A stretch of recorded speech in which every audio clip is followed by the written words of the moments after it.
Hello guys, nandito po kami ngayon sa Waterton. So napakaliit na town lang po siya, pero grabe sobrang ganda. Parang ghost town po siya pag winter, pero pag summer siguro.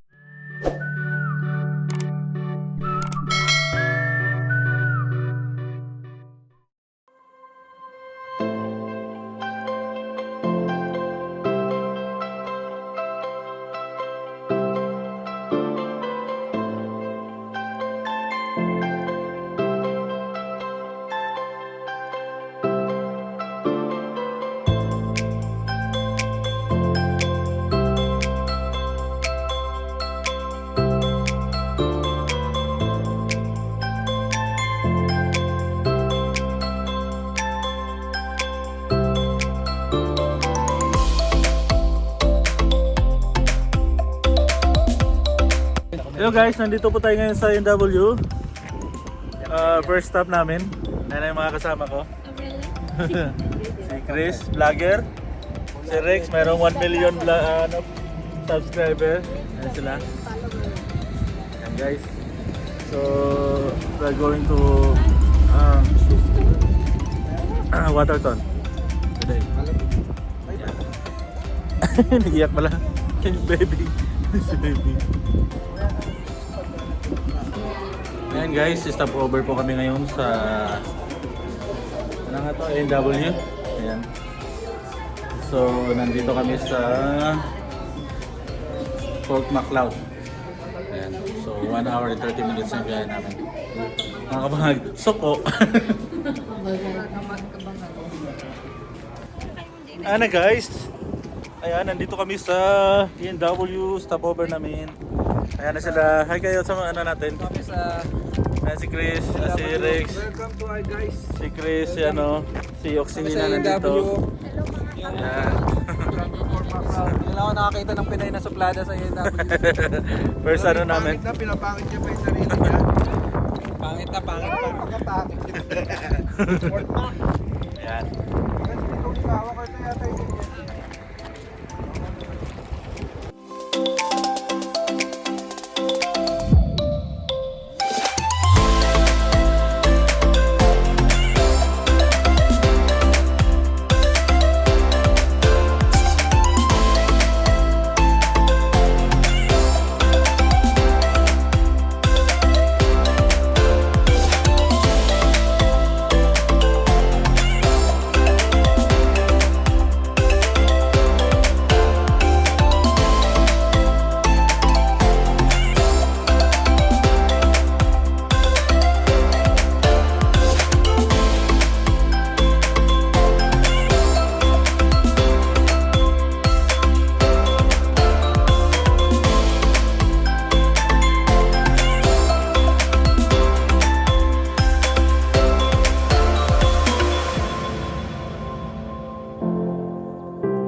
Peter pala dapat baon natin. Kasi Dito dalhin nyo. bagay yan eh. Alam nyo, magpunta tayo sa ano eh. Tubog-tubogin na lugar eh. Parang like train, hindi tabal kayo yan eh. Parang dami po. Pumunta sa kanila. Pinipita ko. Oo. Charity nila. Oo. Yan. Mapwede nila.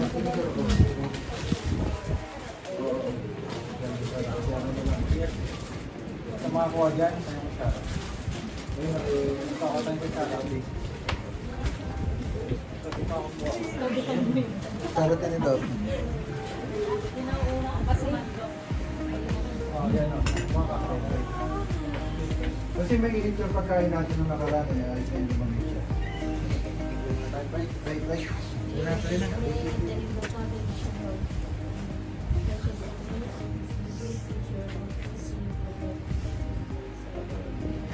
Thank you, Lord. Safe travel.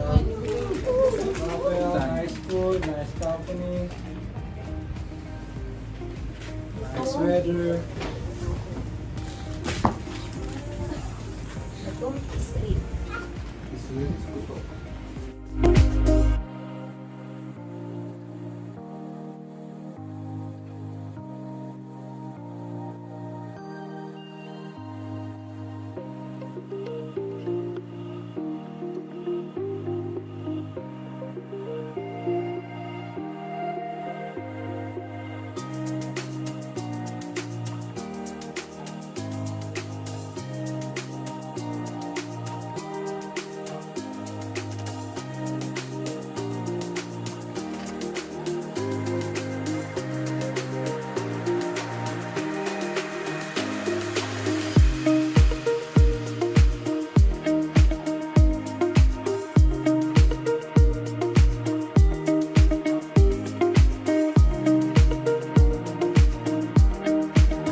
Hello guys, nandito po tayo ngayon sa Waterton. Ayan, ito po yung paligid ng Waterton.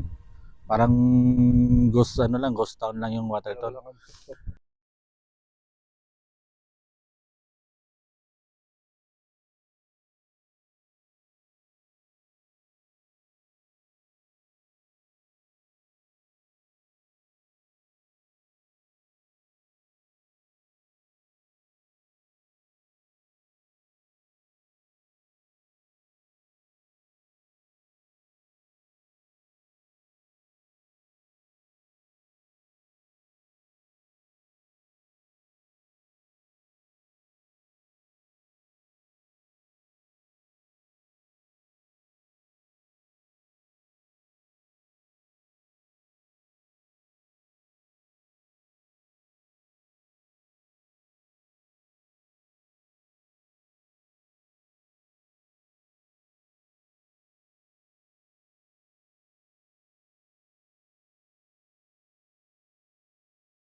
summer siguro dito, babalik na lang kami para malaman namin kung gaano kaganda.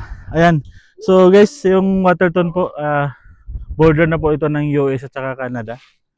Ayan. Meron pong plug polling ngayon eh. Ayan, si Chris at saka si Rex. Ayun na, kaya napunta kami sa Waterton ngayon. So yan. Diba, napakalamig. So guys, let's go. Ayun guys, kanina pa kami dito pero siguro mga 3 tao lang ang nakita namin dito. Grabe. Di ba? Napakaliit lang na town pero ang ganda ng lake guys. Ang ganda ng lake dito. Ayun. Let's go. Hi guys. At ngayon nandito naman tayo sa Camilon Falls. Ayan. So pakita ko sa inyo guys. So party pa rin ito ng Waterton. Isa ito sa pinupuntahan ng mga turista dito pag bumibisita sila dito sa Waterton. Ayan guys, papakita ko sa inyo guys ha. Ayan guys, tingnan nyo yung falls guys. Ayan guys, nandyan yung falls guys. Ayan. Kita nyo, ang ganda. Diba, napakaganda ng falls dito. So yung mga kasama ko dito sa galing kami ng Calgary na masarap kami dito. Ayan, diba? Ang ganda. So parang sa Pilipinas lang din. Parang Asik-Asik Falls sa North Cotabato. Ayan, diba?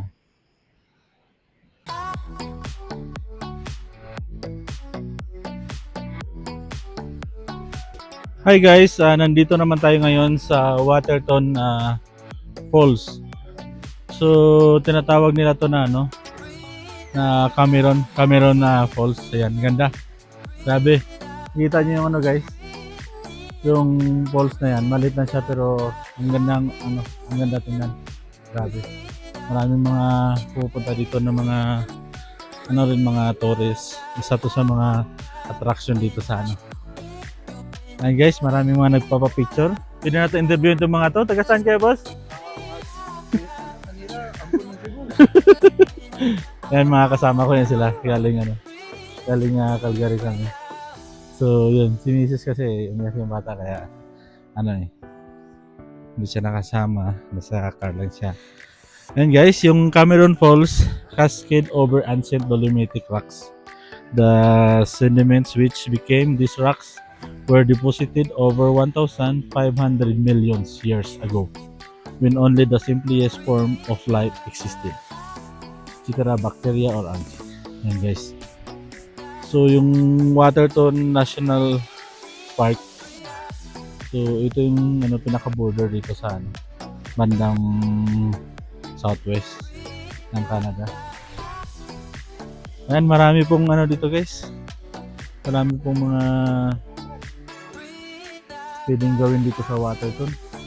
Pwede kayo maliligo sa sa Waterton Lake, tapos yung sa may boat din sila na dito pinaparintahan during summer. Yan. So guys, yun lang po. So don't forget to subscribe my channel and hit the notification bell. Thank you. At ayan guys, uwi na kami. So yan, sila Chris dun sa kabila, nakasakay na lahat. Ako na lang dito sa labas ng sasakyan. Ayan guys. So abangan nyo po guys yung next na pupunta namin. Pero baka sa summer pa magka-camping kami sa British Columbia or either babalik kami dito. Kasi maganda dito sa summer guys. Maraming pwedeng gawin activity. Okay, bye bye.